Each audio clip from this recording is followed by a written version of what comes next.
காலத்தில் நாம் இருக்கின்றோம். கடவுள் சிறப்பாக நம்மையும் தேர்ந்து கொண்டிருக்கிறார். தம்முடைய தெய்வீக அன்பிலே நாம் வழிநடத்தப்பட நாம் அவரோடு இறைவோமா.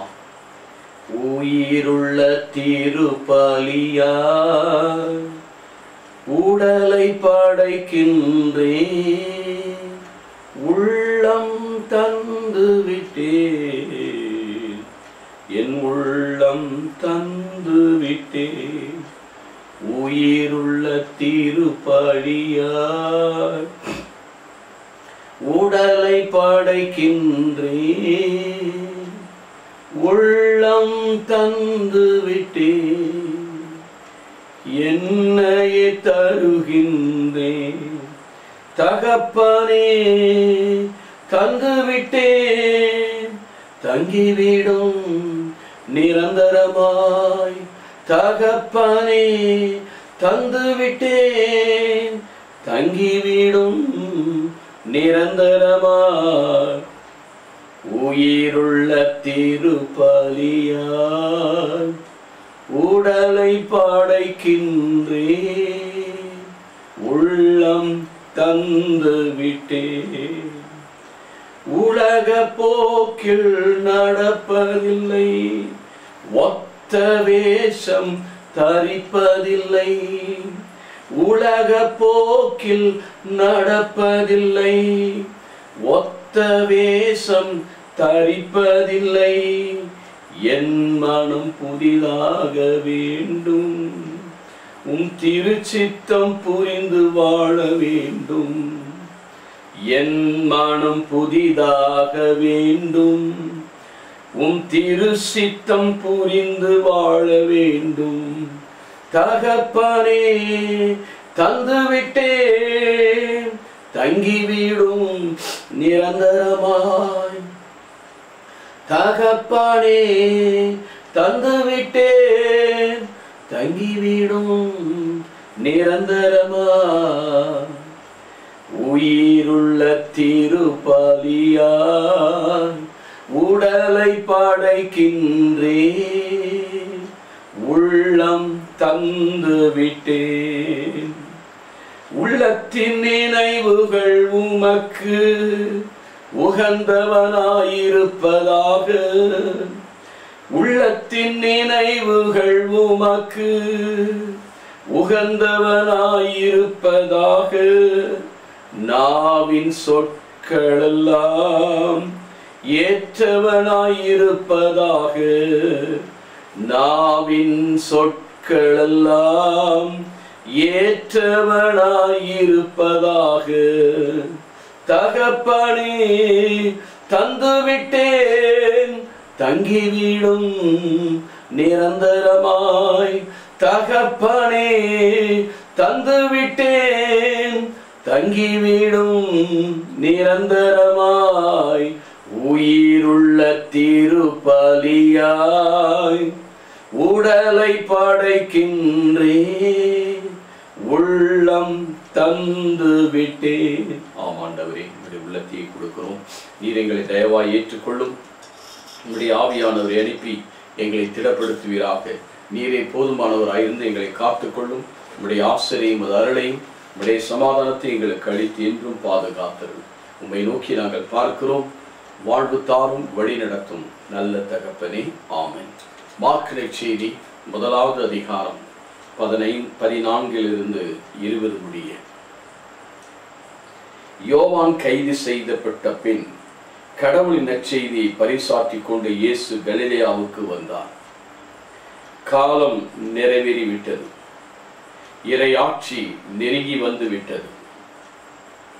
மனமாறி நற்செய்தியை நம்புங்கள் என்று அவர் கூறினார். அவர் கலிலேயா கடலோரமாய் சென்றபோது சீமோனையும் அவரை சகோதரனான அந்திரேயாவையும் கண்டார். மீனவர்களான அவர்கள் கடலில் வலையை வீசிக் கொண்டிருந்தனர். இயேசு அவர்களை பார்த்து, என் பின்னே வாருங்கள், நான் உங்களை மனிதர் பிடிப்போர் ஆக்குவேன் என்றார். உடனே அவர்கள் வலைகளை விட்டுவிட்டு அவரை பின்பற்றினார். பின்னர் சற்று அப்பால் சென்றபோது செவிதேவின் மகன் யாக்கோப்பும் அவர் சகோதரனான யோவானும் இயேசு கண்டார். அவர்கள் படகில் வலைகளை பழுது பார்த்து கொண்டிருந்தார்.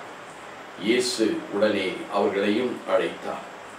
அவர்களும் தங்கள் தந்தை செபதேயின் கூலியாட்களோடு படகில் விட்டுவிட்டு அவர் பின் சென்றார்கள். எனக்கருமையான சகோதர சகோதரிகளே, மார்க் நற்செய்தி அருமையான முதன்மையாக எழுதப்பட்ட இந்த நற்செய்தி, அந்த சாராம்சமே இந்த மார்க்கு முதல் அதிகாரம் 15வது வசனம் மிக அழகாக 4 காரியங்களை பற்றி சொல்லப்பட்டிருக்கிறது. 1, காலம் நிறைவேறிவிட்டது. காலம் நிறைவேறிவிட்டது. காலம் நிறைவேறியதால் தான் கலாத்தியர் 4:4 பார்க்கும். காலம் நிறைவுற்ற பின் கடவுள் தன்னுடைய மகனை பெண்ணிடம் பிறந்தவராகவும் திருச்சட்டத்துக்கு கீழ்ப்பட்டவராக இந்த பூமிக்கு அனுப்பினார். இதனால் நாம் மகனின் ஆவியை பெற்று நாம் கடவுளை அப்பா தந்தா என்று அழைக்கும் உரிமையை பெற்றிருக்கிறோம். ஆகவே காலம் மிக முக்கியமானது. காலத்தை பிரயோஜனப்படுத்துங்கள். எபேசியர் 5:14 சொல்லப்பட்டது. இது பொல்லாத காலம். ஏற்ற காலத்தில் 2 கொரிந்தியர் 6:2 சொல்லப்பட்டிருக்கு. ஏற்ற காலத்தில் நான் செய்யும்படுப்பேன், மீட்பின் நாளில் உனக்கு துணை செய்வேன். திருப்பாடல் 30:15 பார்க்கிறோம். நம்முடைய காலகட்டங்கள் every part of time is in the hand of the Lord. ஆண்டவருடைய கைகளில் இருக்கிறது. இப்படியாக காலம் மிக மிக முக்கியமானது. காலத்தில் இறைவன் காத்திருந்த, ஏனென்றால் 1 சங்கத்திற்குரை 3வது அதிகாரம் 11வது வசனத்தில் அதனை அந்தந்த காலத்தில் அவர் நிறைவேற்றுகிறவராக. ஆகவே இந்த சரியான காலத்தில் ஆண்டவர் இந்த உலகை படைத்தார், பராமரித்தார், மீட்பை கொண்டு வந்தார். மீட்பு ரொம்ப முக்கியமானது. 2வது, இறையாட்சி நெருங்கி வந்து விட்டது. The kingdom of God has come. நெருங்கி வந்து விட்டது. காலம் நிறைவேறிவிட்டது. Kingdom of God has come. இறையாட்சி நெருங்கி வந்து விட்டது. இறையாட்சி கிறிஸ்து பாடுபட்டு மரித்து உயிர்த்ததில் தான் இறையாட்சி முழுமைப்படுத்தப்பட்டது. நம்முடைய வாழ்விலும் அந்த இறையாட்சி அவர் தந்திருக்கிறார். ஆகவே இறையாட்சி என்பது லூக்கா 17:21 சொல்ல, அங்கோ இங்கோ அல்ல. இறையாட்சி என்பது உங்களுக்குள், உங்கள் நடுவில் செயல்படுகிறது. in your midst of you, working in midst of you. அது என்ன? ரோமர் 14:17 பார்க்கிறோம். உண்பதிலும் குடிப்பதிலும் அடிப்படையானது அல்ல, பரிசுத்தாவில் துய்த்துணர்கிற நீதியிலும் உண்மையிலும் அமைதி மகிழ்ச்சியில் தான் இந்த இறையாட்சி அடங்கி இருக்கிறது. ஆகவே உண்மையாக இந்த இறையாட்சி மீது தாக இருக்கிறதுனால நாம் இந்த பரலோகத்தில் இருக்கிற ஜெபத்தில் நாம் என்ன சொல்லுவோம்? Thy kingdom come, உடைய ராஜ்யம் வருக. யார் மத்தியில் இந்த ராஜ்யம் நீங்கள் குழந்தைகளாக மாடைகள் ராஜ்யத்தில் சேர முடியாது. மத்தேயு 18:3 பார்க்கும். பல துன்பங்கள் வழியாகத்தான் திருத்தூதர் பணி 14வது அதிகாரத்திலே பார்க்க 26 துன்பங்கள் வழியாகத்தான் இறையாட்சியை நாம் ஆதாயமாக்க முடியும். மத்தேயு 5:20 பார்க்கிறோம். உங்களுடைய ஒழுக்கம் பரிசேயுடைய ஒழுக்கத்தை விட சிறந்தவர்கள் கடவுளுடைய ராஜ்யத்தில் நீங்கள் செயல்பட முடியாது. அதே போல மத்தேயு 5:3-4 பார்க்கிறோம். ஏழைகளை பெருவிட்டவர், நீதியின் பால் பசித்த உங்கள் கடவுளுடைய ராஜ்யம் உங்களது. ஆகவே கடவுளுடைய ராஜ்யம் நமக்குள்ளே என்னாலும் செயல்படுத்தி அதை நிறைவு செய்ய வேண்டும். அதற்காக தான் இறைவன் கடவுளுடைய ஆளுகை, the kingdom, the reign of God, இறையாட்சி நமக்குள்ளே செயல்பட்டு, இது என்ன வார்த்தையில் சொல்லப்பட்டிருக்கிறது? ஆல்ரெடி நாட் எட், நம்முடைய வந்துவிட்டது. நாம் ஆண்டவரோடு இணையும் போது அதை முழுமைப்படுத்தப்படுகிறோம். அது நெருங்கி வந்துவிட்டது. இறையாட்சி நமக்குள் இன்று செயல்பட்டு கொண்டிருக்கிறது. அதோடு கூட மனம் மாறுதல். இங்கே மனம் மாறுதல்னாக்கா நாம் என்ன நினைக்கக்கூடாதுன்னா, பொதுவாக நான் ஒரு தப்பும் பண்ணேன், மனம் மாறுற தப்புக்கு மனம் மாற்றத்தை, மனம் மாறுவது கடவுள் பக்கம் திரும்புவது. So far we have not been turned towards God. We are turning towards the world. இது ரொம்ப அழகா எரேமியா 17 man believes himself cursed.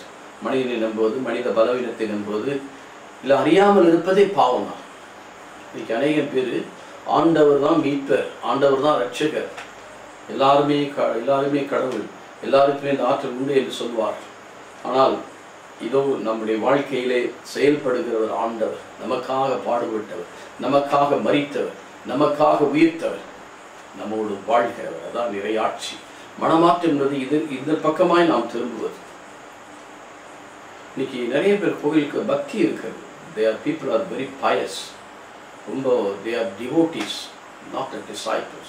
ஆனால் இங்கே இந்த 2 பேர் என்னை பின்பற்றுங்கள், என்னை பின்பற்றி வாருங்கள். ஃபாலோ மீ, ஃபாலோ மீ, என்னை பின்பற்றி வாருங்கள் என்று சொன்னார். யார் பின்பற்ற முடியும்? மத்தேயு 16:24 சொல்லப்பட்டிருக்கிறது. தன்னலம் துறந்து தன் சிலுவை சுமந்து நாள்தோறும் அவர் பின்னலே போக வேண்டும்.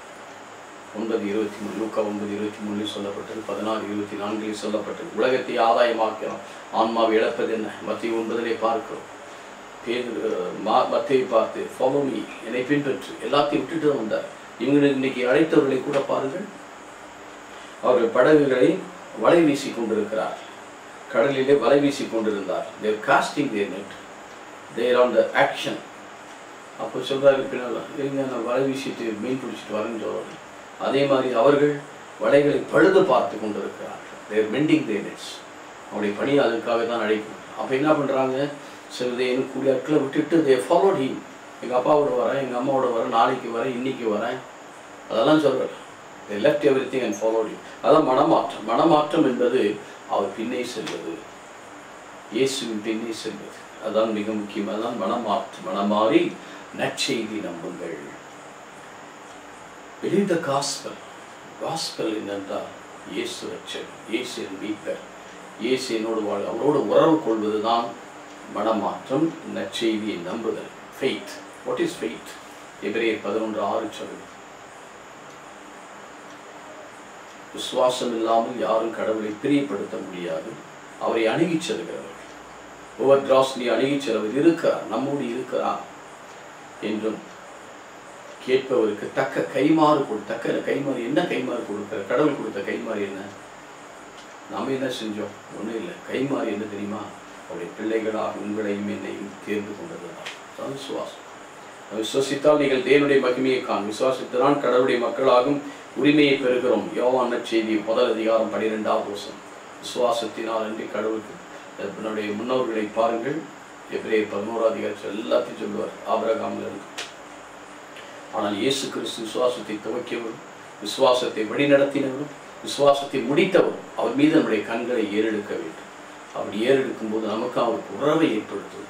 மனமாற்றம் எதற்காக என்றால், திருமுழுக்கியவான மனமாற்றத்தினுடைய திருமுழுக்கு கொடுத்தார்.